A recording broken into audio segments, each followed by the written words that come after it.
Greetings and welcome to Smartwatch Ticks. We're a YouTube channel on the web at smartwatchticks.com. If you're watching this video, it's probably because you're interested in Android smartwatches. You also have heard about the new watches that have Android 10 in them as opposed to Android 7.1.1, which was pretty much all of 2020 and back into mid-2019. And you're wondering what the difference is and how well they perform. Well, that's what we're going to do today, is examine that. I've got 4 watches here to work with. 3 of these are the brand new Android 10 ones. We start out with the Zeblaze THOR 6. That's this one right here. It's a nice compact size. All of these, except for one of them, has 4 gigabytes of storage of RAM and 64 gigabytes of actual storage on here. I've tried to make them as close to equal as I can, and we're going to do things like look at the ANTUTU report, a little bit about GPS, a little bit about, I don't know, whatever comes up. We'll play with it. So the THOR 6 dual camera. We've taken a look at that. We got a review. The link's in the show notes for that. Similar to the THOR 6 is the Lemfo LEM12 Pro. It's about the same size overall. Still has the 2 cameras, so very similar. This will be a good comparison about these two if you're interested in this size and form of a watch. By the way, notice the watch bands on all of these. They're all different than the ones they ship with. These are custom bands, and we reviewed a bunch of different bands in different combinations from our sponsor, Straps.co. Straps.co? Not Straps.co. Straps.co, which using this URL, tinyurl.com/strapsco, you could go over and pick out one of these for yourself if you'd like. Way dressier and different straps or bands than you find the stock ones that come with it. So I wanted to showcase all of these for you. This is the Lemfo LEM12 regular. This is the Pro. So these two are closest to being identical in terms of physical layout, but this one has 3 gigabytes and 32 gigabytes, whereas this is 4 and 64. Also completely different processors, the whole works. So we'll be very interested in what the ANTUTU reports are like for these two, how well they sync up with GPS and stuff like that. And then, of course, you all have seen the big Prime 2. This puppy is huge, but it's nice. A lot of folks are getting used to the size, sort of like the first phablet that came out in the phones, and now you can't find an Apple Watch that's anything smaller than a 52-inch TV in your pocket. Well, getting that way for the watch as well. 64 gigabytes of RAM on this one. One single camera that flips up right here so you can do selfies or landscape type. And 4 gigabytes of storage as well. So the same processor in all of these except for this one. So I'm going to lay this one up here. And we're looking at the 3 trailblazing Android 10 smartwatches right here. Now I'm going to bring up ANTUTU on all of them so we can run through and check the ANTUTU results. They're all set and ready. Permissions have been activated, same version of ANTUTU on them. Let's start with these two, the Android 10 and the Android 7. And we start them at the same time and we let them begin. So this one jumped right away into the 3D test, and this one is asking for more permissions. So I'm going to have to give permission for storage and say continue and say OK. And now it's beginning to load the test. So obviously they're off already because Android 10 took longer to get going. But from this point on you can watch them. Oh, by the way, looks like this one is in the square screen. Now it's in circular. Okay. How smooth are the visuals?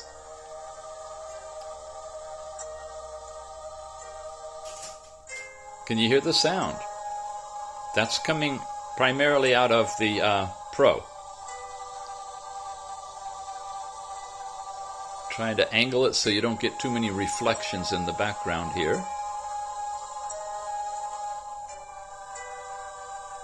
The screens, by the way, are turned down quite a bit. They're not at their fullest brightness. Okay, the Android 7 one is telling you horizontally it's off-screen rendering. Same thing now here. Now we're going to load up a different visual, the garden, in 400 by 400. This is 302 by 252. But notice the Android 10 is catching up pretty quick, and now is ahead.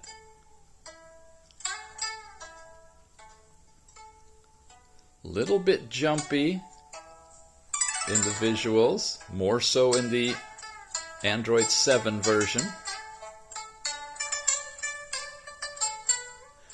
A little further away, okay.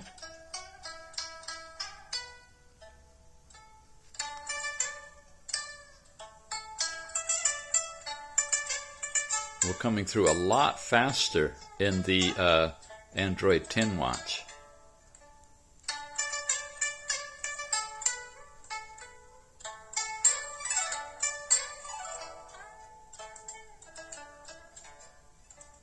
I guess I could turn that one this way, but... And we're already ahead on this one. And now for the rest of the test, it's going to go into other kind of tests and just give you a percentage. So while those do their thing, let's bring up these two. Oh, is there more? No, physics simulation. Interesting. This one's already at 52%. Can you see that? Okay, and that one's starting at 50. So they're going to go ahead and finish out the whole test, and we'll begin the same process we just did with two Android 10 watches, the really big one, that's the Prime 2, and the THOR 6. Ready? And begin. No permissions. Okay, we've got to turn on all of the permissions on this one. And they're ready. And this is going to need storage. I think this one is too. Oh, I guess not. All right, storage and continue.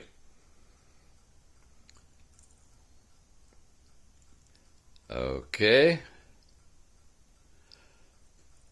Boy, viewing full screen. Got it. Okay.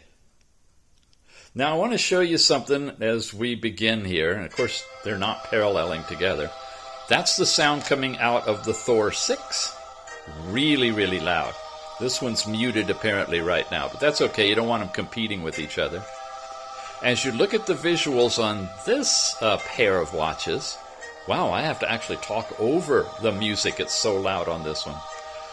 Notice the black bar at the bottom. Can you see that? It's kind of dim graphics.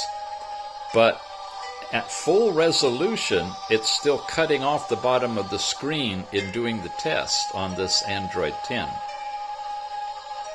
Okay, this is slightly ahead of that one, but we really can't compare the time it's taking to get through the whole thing because we had to set permissions and do some stuff. But this one does seem to be going really fast.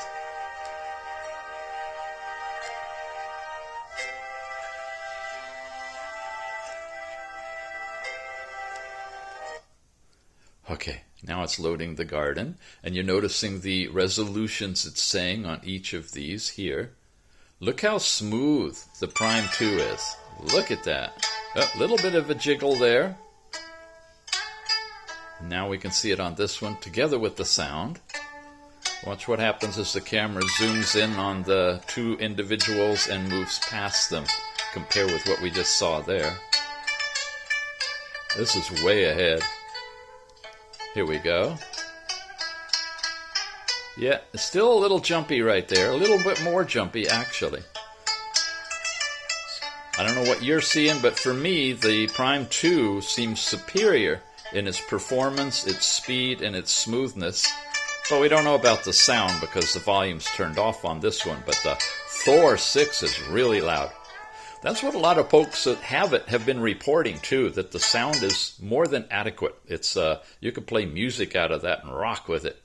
All right, now this is going through its 50%, and it will climb to its ANTUTU report. That one, the original THOR LEM12, is at 82% complete, and we already have an ANTUTU score on the LEM12 Pro. Can you see it right there? 52,637. And these won't take too terribly long, 60%, 52%. I'll be back when they're all done. We're all done. Let's take a look at them from the lowest forward. Obviously, we would expect the LEM12, an Android 7 watch, to be coming in at the lowest, just about 20,000, little under, okay? Keep that in mind, 19,750. From the LEM12, we go to the THOR 6, pulling in at almost 51,000, 50,974, followed by the LEM Pro, which is showing a much smaller screen. It's interesting, the resolution is so small compared to this one, but that's how it's rendering. 52,637, 50,900. A bit more, but percentage-wise, what would you say, 5% maybe? But it is a little bit faster. That's the LEM12 Pro compared to the THOR 6. And what about that big Prime 2, the one that looked like it was screaming fast? And really nice graphics, 55,000, 54,943. So our Android 10 watches are all coming in above 50,000 in the ANTUTU scores. And of course the large Prime, even with things like the automatic quick camera running in the background, all that was still there. You know that one, when you shake it, it lights it up and you can touch the button and take a picture. That was actually activated as well, and we still came out really, really good. Okay, let's move on. Now let's take a look at GPS. I get it ready for GPS test on all of them, but before we go into it, I want to come back here, make sure we turn GPS on, and as it's activating, come over here and show you the THOR 6 at where we are now has dropped to 85%, and on the LEM12 Pro, turn GPS was on. Wow, look at all the things that were on that one when we did ANTUTU. Cellular is turned off, by the way, on this one, but I don't think we have a SIM card in it. Yeah, we do. T-Mobile, it says. I'm not picking up a signal right where I'm sitting, but that's probably while cellular is turned off. This is at 84%, so about the same, but much heavier load, and a cell card in there. And the original LEM12 is GPS on. You notice this doesn't turn on or off if you don't have a SIM card in there. So the fact that I have cellular disabled on that one does indicate that we did have a SIM card. This is at 84% also. So they're all falling pretty much about the same. I did start at 100% on all of them. There we got to turn GPS on. No cellular. Oh, wait a minute. Whoa. Okay. I guess I do have a SIM card, an active SIM card in here. Yeah, I do. And sitting right here, it's saying 2G. All over the house here, it changes there. It just jumped up to 4G. It's crazy. And then it went away. I get flaky edge signal right here. It's like looking at the horizon to the route to wherever the signal is. Anyway, 93% with SIM card in there. So we dropped about 84, 85, and this one's at 93. Obviously, much bigger battery, so we're looking really good there. So we have turned on the GPS on all of these. So I want to come back. Should just slide up. Hello. Well, all right. Be that way on camera. I'm just going to press the buttons. That's a faster way to get back there. And now we should just slide over, and there's our GPS test on each of these. And we'll just launch them. 1. Allow it to do my location. Yes. 2. It's already getting permission. 3. And allow that one. And 4. and it's got permission. So we should start seeing bars coming up. Red means it's acquired and it knows where a satellite is. Green means it's locked in. We get about 4 or 5 of those, and we've got a position lock. Indoors now, the Lemfo LEM12 Pro, screaming ahead of all of the others. The original LEM12, I'm blocking it with my little things here, is coming in as well. So really quick response on the Lemfo watches. Over here on the THOR 6, it's just now starting to acquire GPS indoors. Prime 2, a little bit late to the game, but nonetheless, it's still coming in. What does it all mean? You might have to wait a little bit longer to get a good solid connection on GPS with the watches that are slower to respond now. It's not unusual for indoor hookup with GPS to be incredibly slow, if non-existent.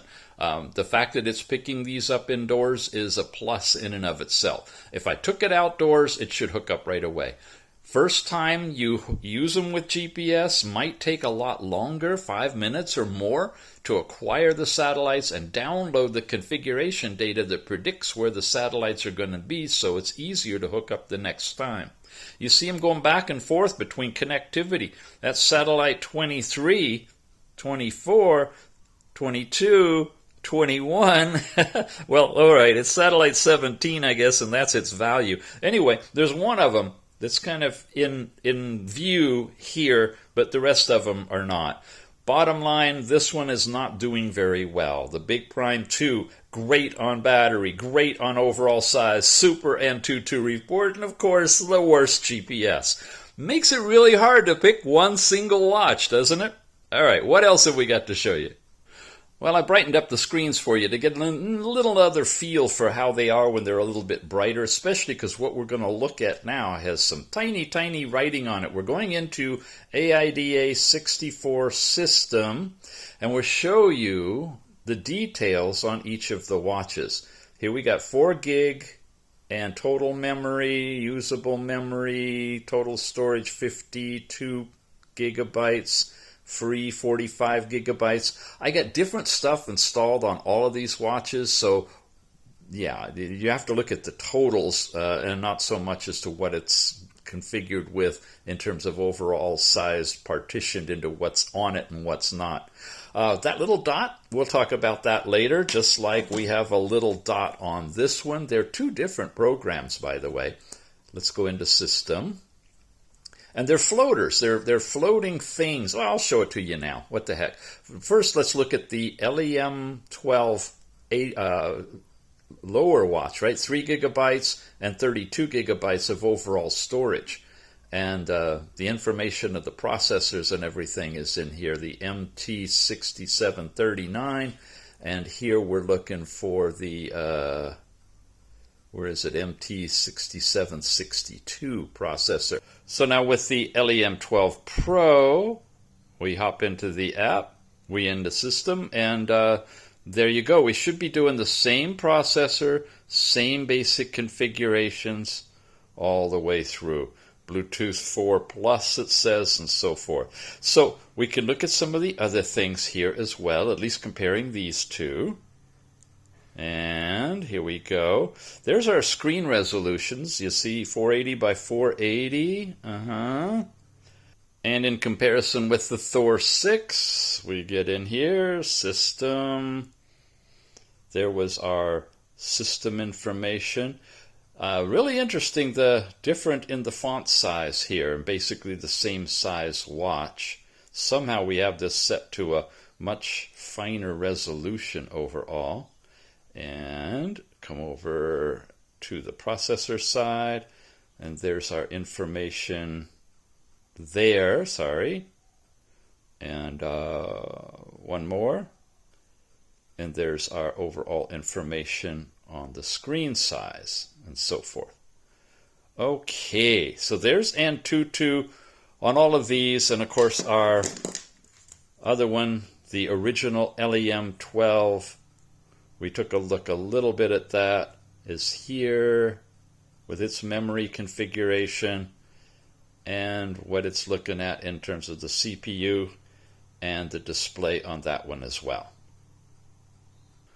So that's a little bit of a taste of some of the technical stuff related to this. I don't want to have you here for an hour and a half like I usually do. We're about 20 minutes into it, so we're going to call it for right now and probably do a follow-up later to check some other different parameters. Let me know what you guys want to see between them. In the meantime, I do want to show you these really nice bands. Remember, they're coming to us from Strapco, and there's a whole variety of them. tinyurl.com/Strapco. Straps with a plural S, Strapsco, and you could pick any of these up. Overall, again, in terms of impression, we've got the THOR 6, which is right here, dual camera, low resolution, both of the cameras. That's one of the drawbacks to it. They're all pretty thick watches. It's a nice design. The bezel is a little more plain than what you're seeing on these guys anyway. And of course, you can put any 22 millimeter band on it for it to fit. The watch faces you're looking at, there we go, are Alrod's creations. I'll have a link in the show notes if you want to download. He has free ones and he has some that you can pay for and install into your Android smartwatch, any Android smartwatch pretty much. And Android 10, 7, and 10 have these active buttons that you can touch, and they'll actually go into things like the calendar or heart rate or whatever. So here's a look at the LEM12 Pro, speaker over on this side. Again, camera here and here. Little better resolution on this one, but still low resolution, forward facing. All that's covered in the reviews. Has a different bezel with some numbers around the edges, and of course any kind of watch face you'd like to put on it. This is one of Strapco's bands on this one. We'll just leave the LEM12 alone, but just show you that beautiful band that's on it. The design is identical overall between these two. It's just a different processor and memory on them. And then, of course, the Prime 2 with one of its expansive bands that has these holes on the side to accentuate the appearance of it, which is pretty cool. We showed you a different style band in a previous video. It's a big watch, it is, but it's pretty easy to get used to. You have one single camera that rotates, and you can flip it for faces, for forward-facing selfies, or forward for landscape kind of pictures. And again, here's a watch face with a lot of buttons and stuff like that that Alrod's made for us. So I think we've covered everything we want to in a quick overview of the technical background, the ANTUTU reports, the GPS capabilities of hooking up and connecting, and a little bit more of what's in the guts of all of these. I'm not a big techie guy, so if you really want more detailed information on any of these, there's whole threads going on at the tech support site, www.fullandroidwatch, singular, not with an S, www.fullandroidwatch.org. Okay? And just follow a thread. The LEM12 thread is really good. The Prime 2, they're talking about all kinds of great stuff. And there's a THOR 6 thread, not as well developed because Zeblaze isn't really participating with the tech team. But if you have problems, you need support, you need to flash these watches, and you need the firmware to do it, instructions on how to set it up, Android 7, Android 10, don't you dare time out on me, I'm still talking. It's there, so head on over there, and of course, to pick up your strap, Strapsco at tinyurl.com/Strapsco. We'll see you again soon, gang. If there's any other technical stuff you want, let me know. We'll see if we can pull it together for a future video. I knew you were going to ask. All right, 78%, 75%, 75%, and 87%. There, figure it all out.